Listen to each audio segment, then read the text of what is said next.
Evangelho de Mateus, capítulo de número 5, verso de número 9, diz assim a palavra do nosso Deus: Bem-aventurados os pacificadores, porque eles serão chamados filhos de Deus. Mais uma vez, bem-aventurados os pacificadores, porque eles serão chamados filhos de Deus. Amém, irmãos? Podem sentar com a graça de Deus. Amados, continuando a nossa série de mensagens no Sermão do Monte, resumindo o que nós já falamos, Deus ele chama Moisés lá atrás.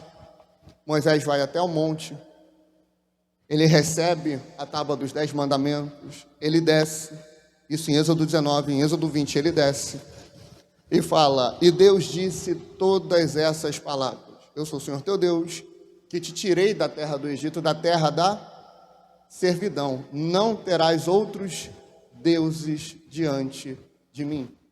Não adorarás, e por aí vai.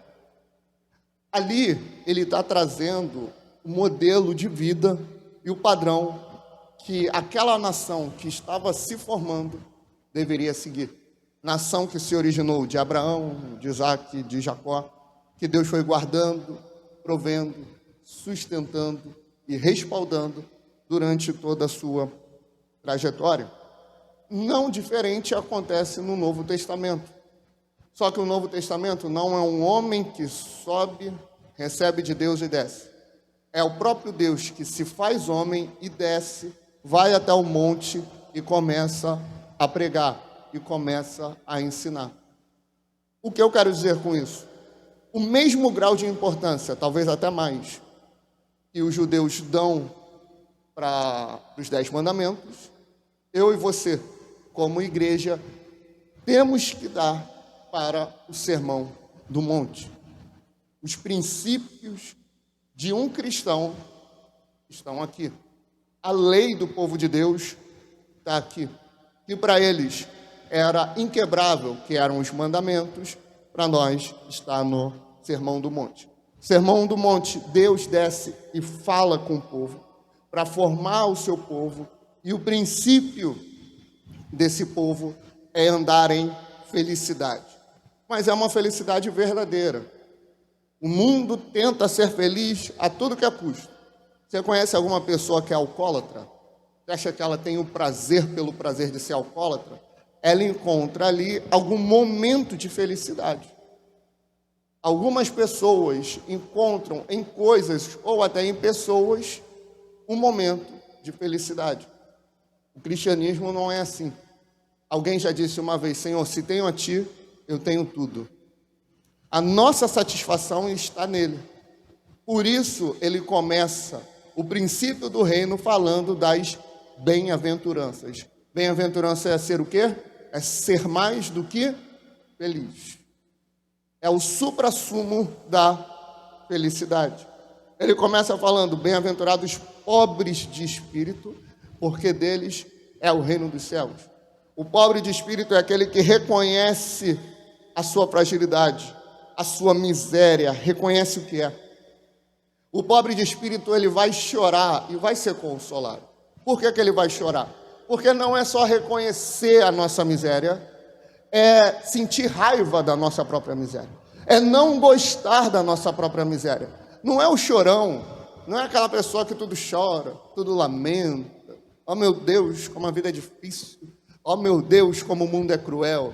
Não, é chorar pelos seus próprios pecados. Igual o pobre de espírito. Não é todo pobre. Toda vez eu falo isso, né? Senão todos nós já seremos bem-aventurados, porque somos pobres. Mas não é assim. O Brasil inteiro seria bem-aventurado. O Brasil é bem-aventurado? Não. Não é bem-aventurado. Aqui está falando de uma outra coisa. Bem-aventurados mansos. Já dei o exemplo, acho que ele não estava aqui, né? Falei do Xandão. Se fosse só ser calmo, tranquilo, de boa, o Xandão já seria bem-aventurado, né, Xandão? Desde que nasceu, que tudo para ele. O irmão Everaldo também, né? Está tudo tranquilo. Está tudo na mais santa paz. Não é essa característica da personalidade.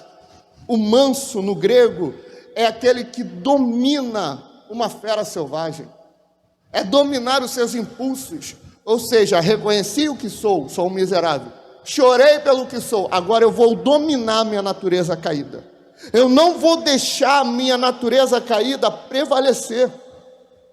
Aí eu vou manifestar fome e eu vou manifestar sede de justiça. Aí entra, né? A interpretação corriqueira. Qual que é a interpretação corriqueira?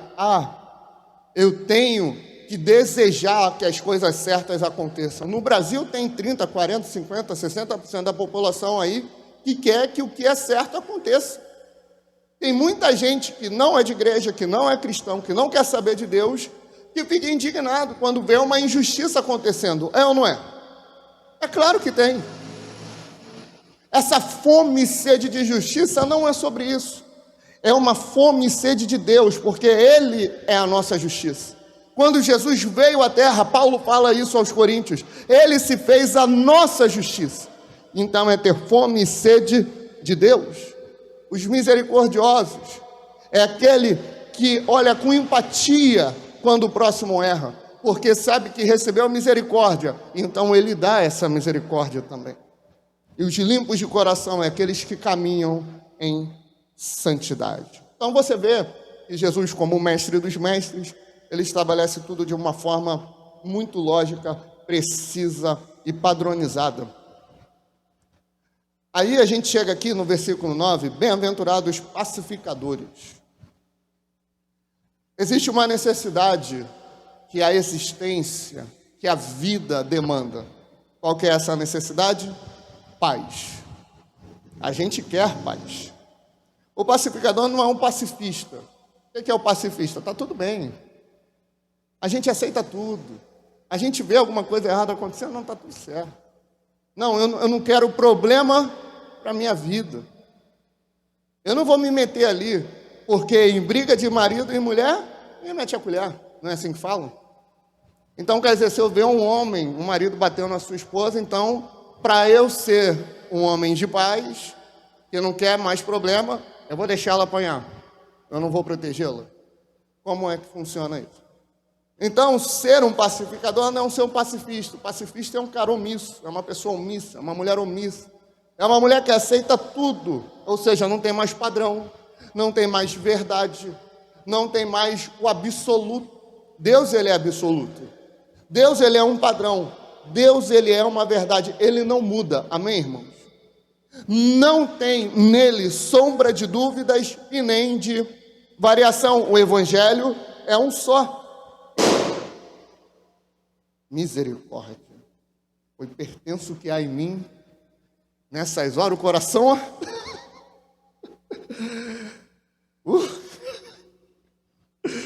Misericórdia. Só uma bombinha só. Mais um dia normal na Pavuna, amém?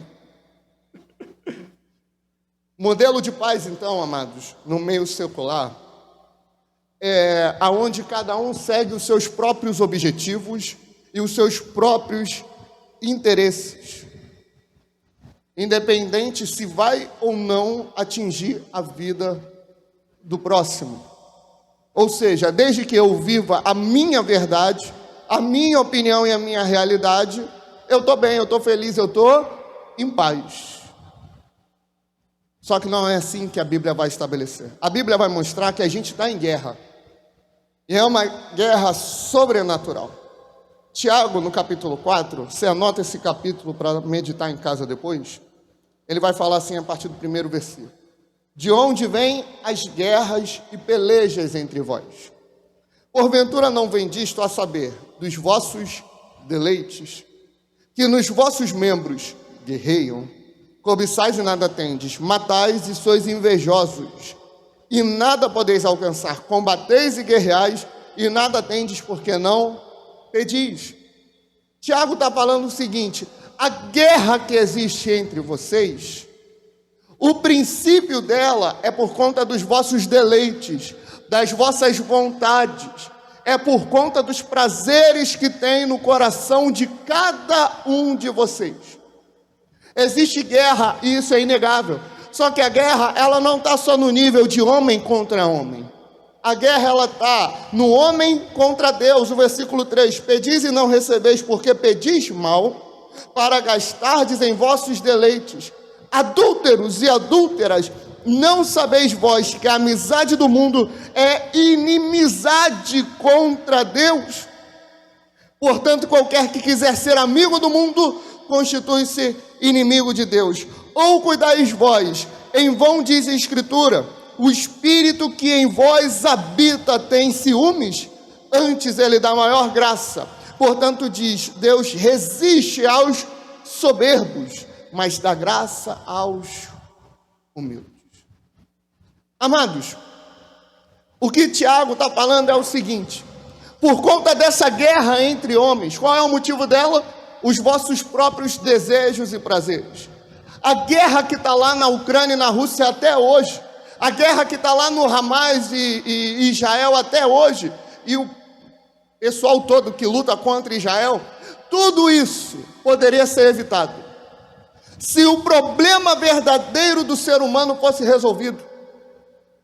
E é esse problema que a gente tem que se atentar. A gente às vezes perde muito tempo com coisa frívola e não trata o problema verdadeiro.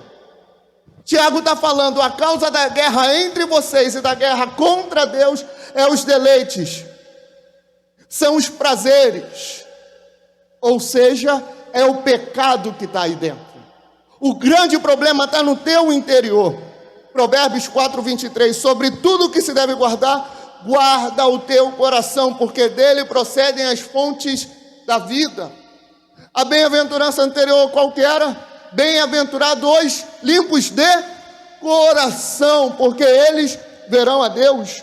Mateus 15:18-20, mas o que sai da boca procede do coração, e isso contamina o homem, porque do coração procedem os maus pensamentos, mortes, adultérios, fornicação, furtos, falsos testemunhos e blasfêmias. São estas coisas que contaminam o homem, mas o comer sem lavar as mãos, isso não contamina o homem. Jesus está ensinando que o problema ele está mais fundo. O problema são os prazeres, as vontades, os pecados manifestos. Eles vêm do coração. A causa da guerra está aí, o pecado. Tiago 1,19, portanto, meus amados irmãos, todo homem seja pronto para ouvir, tardio para falar, tardio para se irar. Mateus 12:34, raça de víboras, como podeis vós dizer boas coisas sendo maus? Pois do que há de abundância no coração, disso fala a boca. No capítulo anterior de Tiago, Tiago 3:5-10, fala assim, assim também a língua é um pequeno membro, e gloria-se de grandes coisas. Vede com um grande bosch, com um pequeno fogo incendeia. A língua também é um fogo, como o mundo de iniquidade. A língua está posta entre os nossos membros e contamina todo o corpo. E inflama o curso da natureza e é inflamada pelo inferno.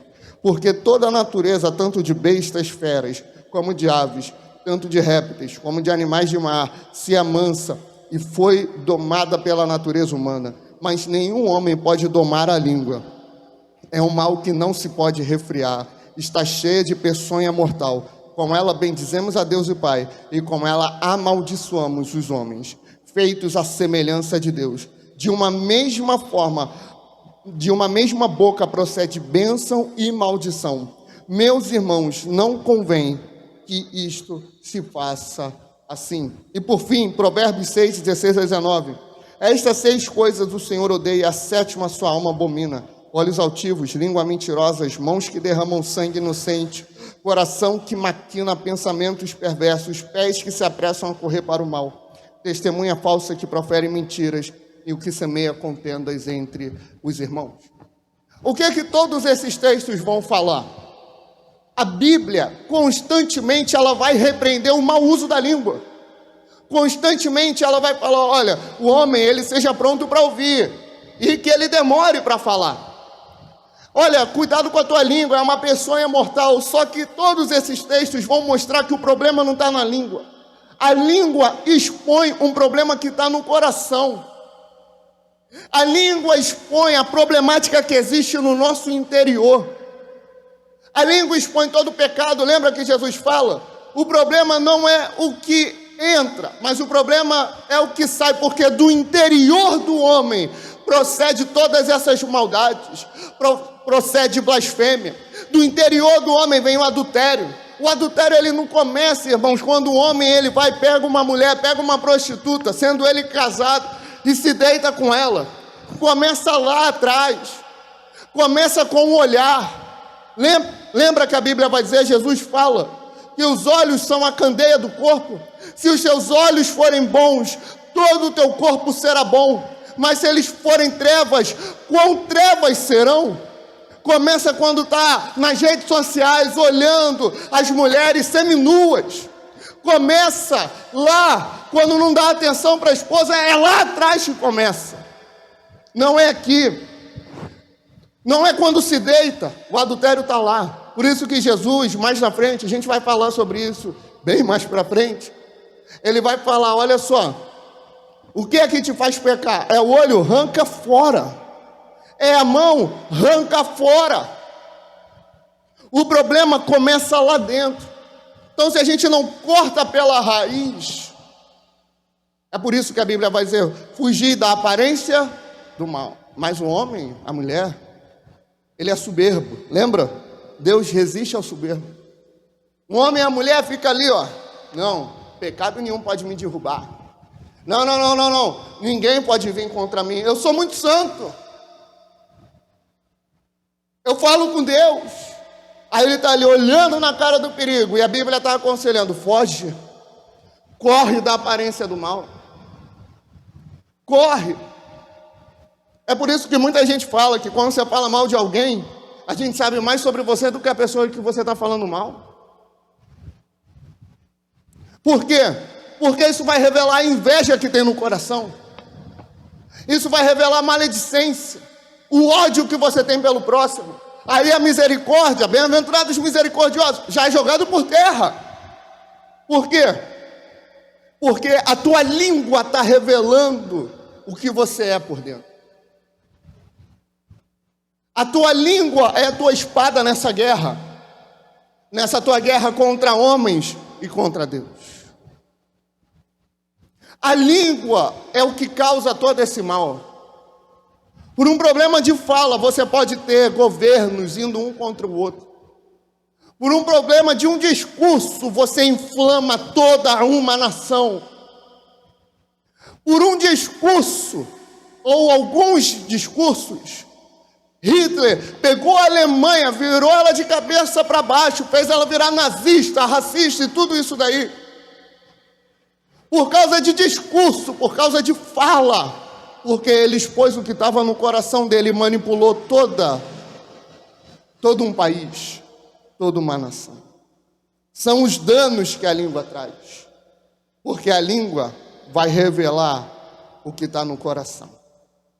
A língua vai revelar o que está no interior. Mas o Senhor nos chamou para quê? Para ser pacificadores. A paz é uma manifestação de uma solução para a guerra. Para toda essa guerra que a gente vive. A paz não é só uma coisa que é boa para se viver. A paz não é uma coisa que é legal. Deus criou o ser humano para viver em paz. Oséias 4, a gente sabe Oséias 4:6, né? O meu povo está sendo destruído porque lhe falta o conhecimento. A gente sabe disso. Só que o versículo 1, ele vai falar assim: ouvi a palavra do Senhor, vós filhos de Israel, porque o Senhor tem uma contenda com os habitantes da terra. E não estava falando da terra como um todo, estava falando daquela terra, estava falando do povo dele. Porque não há verdade, nem benignidade, nem conhecimento de Deus, só permanecem o perjurar, o mentir, o matar, o furtar e o adulterar. Fazem violência. Um ato sanguinário segue imediatamente a outro. Por isso a terra se lamentará, e qualquer que morar nela desfalecerá, com os animais do campo e com as aves do céu, e até os peixes do mar serão tirados. Olha o que o Senhor está falando para o povo dele. O Senhor tem uma contenda, tem uma guerra com os habitantes na terra. E Ele vai explicar o porquê dessa guerra. É porque vocês estão mergulhados em pecado. Vocês insistem em pecar. A gente ouviu ontem, não foi, Márcio? O problema não é só o pecado. O problema é a falta de reconhecimento que o pecado é pecado. O problema é a gente olhar para o pecado e falar assim, não, está tudo certo. Não, é só o meu jeito. É só a minha forma de viver. Não, pecado é pecado e não existe negociação com o pecado. 2 Coríntios 13:13, nada podemos contra a verdade, senão em favor da própria verdade. Pecado é pecado. Pecado é pecado. Eu quero ser um pacificador. Não vou arrumar problema não vou pregar arrependimento. Eu quero ser um pacificador, então eu vou, assim eu pequei, mas Deus entende, Ele é um pacificador também.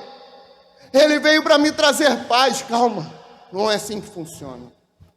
Ele veio para tirar o conceito errado e estabelecer o conceito certo. A paz é um padrão a ser seguido, inegociável. O homem vive em guerra porque é soberbo. O homem vive em guerra porque guerreia contra Deus. O homem ele vai se afastando. Aliás, o afastamento da humanidade em relação a Deus gera essa guerra. Porque quando estamos próximos de Deus, entendemos qual é o padrão. Entendemos qual é a forma de viver. Vamos pegar as palavras e vamos botar na prática. Enquanto eu estou próximo de Deus, eu sei que casamento é homem e mulher. Quando eu estou próximo de Deus, eu sei que eu tenho que ser fiel à minha esposa e a mulher tem que ser fiel ao seu marido. Quando eu estou próximo de Deus, eu entendo que mentira é errado. Então eu ando no caminho da verdade. Quando eu estou próximo de Deus, eu entendo que eu tenho que honrar os meus compromissos, porque eu dou testemunho dele aqui na terra. Quando eu estou próximo de Deus, eu entendo que eu tenho que ter o conhecimento dele, porque senão eu vou errar. Porque errais não conhecendo as Escrituras e nem o poder de Deus. Quando eu estou próximo de Deus, eu sei que eu tenho que jejuar, eu sei que eu tenho que orar, eu sei que eu tenho que congregar, porque eu estou próximo de Deus. Mas a humanidade vai se afastando de Deus, se afastando cada vez mais. Aí ela vai relativizando. Antigamente o adultério era crime, hoje é permitido, daqui a pouco ele vai ser incentivado. Se tu não está feliz, se tu está chateado no teu casamento, tem um montão de mulher por aí, não são o que os amigos dos bares dizem? É o que eles falam. Já está começando a ser incentivado. O divórcio é a mesma coisa. E eles vão destruindo a família, porque a preocupação das igrejas hoje com a destruição da família é a questão do casamento homossexual. Porque os seus pastores estão no 15º casamento. Que antes pregavam contra o divórcio, hoje não.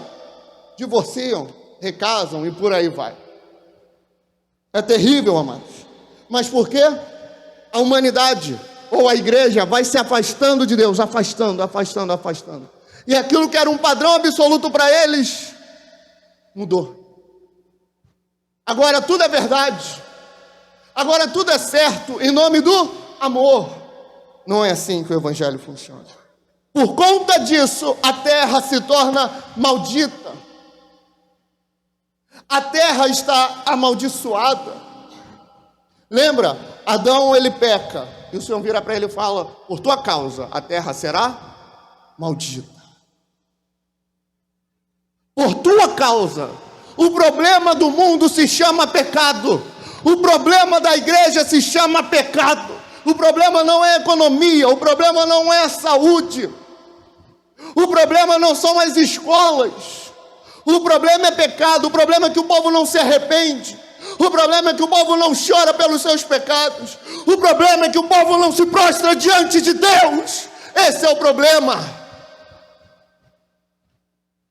Enquanto a gente olhar e se preocupar com a política, com Trump, Bolsonaro, Lula, o povo vai continuar destruído. Enquanto os líderes das igrejas forem corruptos, forem ladrões, se posicionarem como donos da igreja e não se arrependerem de seus pecados, a apostasia só vai aumentar. Queridos, o pecado é uma gravidade. O pecado é pior que um câncer terminal. O pecado só tem um remédio que se chama cruz, sangue do Cordeiro. É o único remédio. É a única solução que eu e você temos e toda essa humanidade tem. É o sangue do Cordeiro de Deus que tira o pecado do mundo.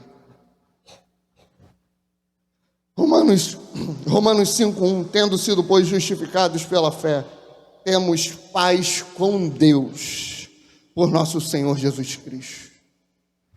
Nós temos paz com Ele. Essa não é aquela paz interior, mas é a paz da ausência de guerra. A gente está afastado de Deus. O que acontece? Guerra, luta, ódio, briga. O homem guerreando contra Deus, guerreando. Lutando. Brigando contra Deus. Eu me decepcionei com a igreja. Esses dias alguém me falou isso. Eu não quero mais saber de igreja. E a pessoa vai se afastando. Engraçado, Alexandre. Quanto mais elas falam que estão decepcionadas com a igreja, que não querem mais saber de igreja, mais elas vão pecando. A estratégia do diabo é da forma que for te fazer pecar. Vocês são desviados dentro ou fora da igreja. O diabo não quer saber se tu vai estar doente. O diabo não quer saber se tu vai ter crise econômica. Ele não quer saber de nada disso. Ele quer te afastar de Deus. Os meus ouvidos não estão tapados para que não possa ouvir, nem as minhas mãos não estão encolhidas para que não possa abençoar. Mas o pecado faz separação entre o homem e Deus. Se ele vai usar doença, se ele vai usar acidente, vai usar crise, não importa. Mas ele quer te afastar de Deus de todas as formas possíveis. É o que ele quer fazer. Por isso, a gente precisa da justificação. A justificação é o ato substitutivo de Cristo. A cruz era nossa, mas ele tomou sobre si todas as nossas dores e enfermidades. A condenação e o castigo era para mim, era para você, mas Cristo tomou. É a justificação. Agora, porque todo o castigo que a igreja, não é o mundo, mas todo o castigo que a igreja iria receber, que o mundo vai receber o castigo dele, amém? O mundo vai ser condenado. No tribunal de Cristo, todos receberão a paga por aceitar a marca da besta e seguir o dragão, o diabo e o anticristo. Todos vão pagar. Mas a igreja não vai. Por quê? A igreja conquistou isso? Não. Porque nós temos o Salvador que nos justificou. Porque a gente estava do outro lado, a gente estava no mundo. A gente estava perdido, todos éramos perdidos, mas Jesus na cruz nos justificou pela fé e acabou a guerra. Bandeira de paz, bandeira branca. Não tem mais guerra naqueles que são crentes, cristãos verdadeiros. Efésios 2, 14 a 16, porque Ele é a nossa paz, o qual de ambos os povos fez um, e derrubando a parede de separação que estava no meio, na sua carne desfez a inimizade, isto é, a lei dos mandamentos, que consistia em ordenanças, para criar em si mesmo dos dois um novo homem, fazendo a paz, e pela cruz reconciliar ambos com Deus em um corpo, matando com ele as inimizades. Louvado seja Deus. Colossenses 1:20. E que havendo por ele feito a paz pelo sangue da sua cruz, por meio dele reconciliasse consigo mesmo todas as coisas, tanto as que estão na terra, como as que estão no céu. Ele é um Deus de paz, amém? Mas é um Deus de paz por quê? Porque ele guerreia. Quando Jesus ele morre, Lucas e ressuscita, Lucas 24, 36 e João 20, 19 vai relatar que quando ele aparece para os discípulos, ele fala o quê? Paz seja convosco. Primeira coisa que ele fala para eles: paz seja convosco. Estava em guerra, agora minha morte e ressurreição trouxe para você paz. Romanos 16, 20, e o Deus de paz esmagará em breve Satanás debaixo dos vossos pés. A graça de nosso Senhor Jesus Cristo seja convosco. Amém. Hebreus 13, 20. Ora, o Deus de paz, que pelo sangue da aliança eterna tornou a trazer dos mortos o nosso Senhor Jesus Cristo, grande pastor das ovelhas. A paz é isso. Só que Deus, ele não nos chama, e não é bem-aventurado apenas aquele que tem paz. O pacificador é aquele que tem paz e aquele que leva a paz também. E como é que ele faz isso? Isaías 52, 7.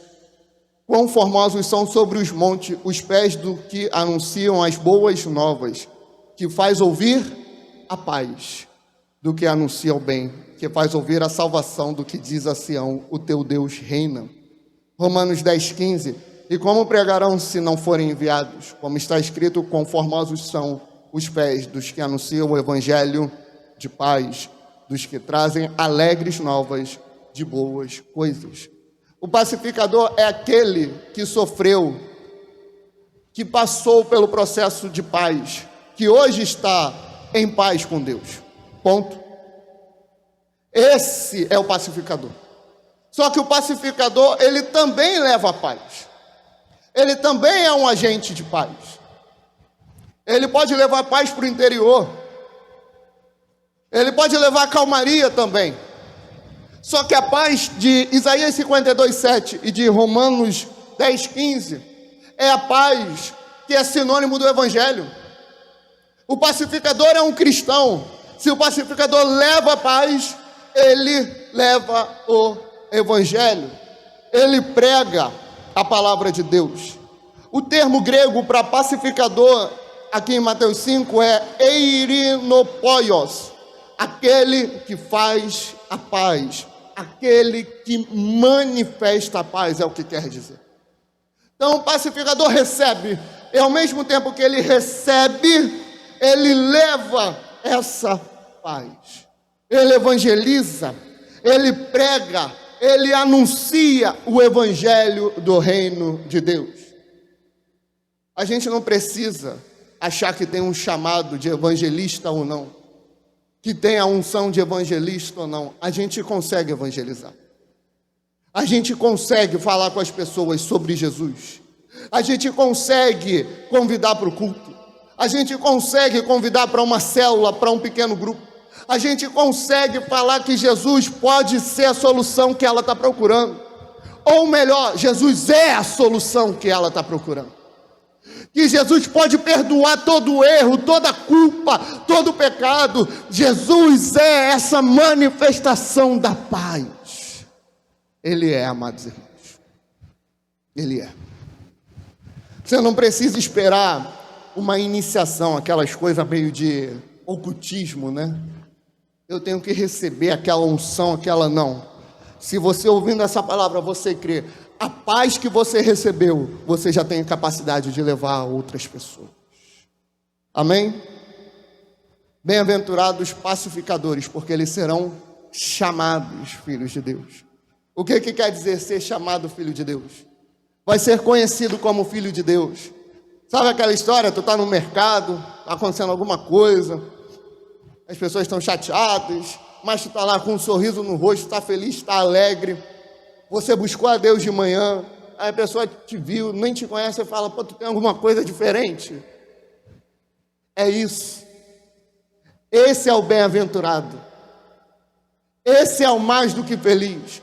As pessoas vão ver o teu andar, vão ver o pacificador que você é. O pacificador no sentido de receber o perdão de Deus e leva esse perdão, elas vão olhar e falar, esse é um filho de Deus. Esse é um servo do Deus Altíssimo. Esse é um cristão de verdade. O pacificador é confundido com ele. Amém, irmãos?